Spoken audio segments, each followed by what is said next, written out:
ఈయన డ్రింక్ చేసేవాడు. ఈయన 30 ఎకరాలు పంట పండించేవాడు. ఈయన పుల్లయ్య గారు 30 ఎకరాలు మంచి వ్యవసాయం చేసేవారు. ఈయన మన శేషరత్నం గారు పరిచయం చేశారు. ఈమె వచ్చింది ప్రేయర్ డెలివరెన్స్ సెంటర్ కి వచ్చి కాకినాడ ప్రేయర్ వాటర్ తీసుకుని వెళ్ళింది. 1 బాటిల్ తాగించి, మీకు తెలియకపోవచ్చు, 1 బాటిల్ తాగాడు అంతే. ఇప్పటికి 2.5 సంవత్సరాలు అయింది, మళ్ళా తాగలా.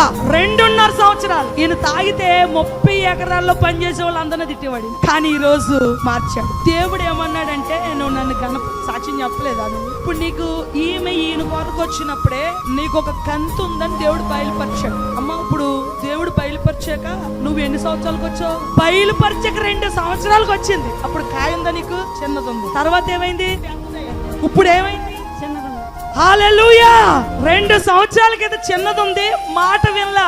2 సంవత్సరాలకి పెద్దదైంది, ఇప్పుడు అది చిన్నదయ్యింది. హల్లెలూయా. చిన్నదైందమ్మా.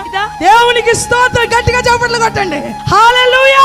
దేవుడు బాగు చేస్తాడు. దేవుడు ఇంకా స్వస్థపరిచి మంచి రిపోర్ట్స్ తో ఇక్కడ సాక్ష్యం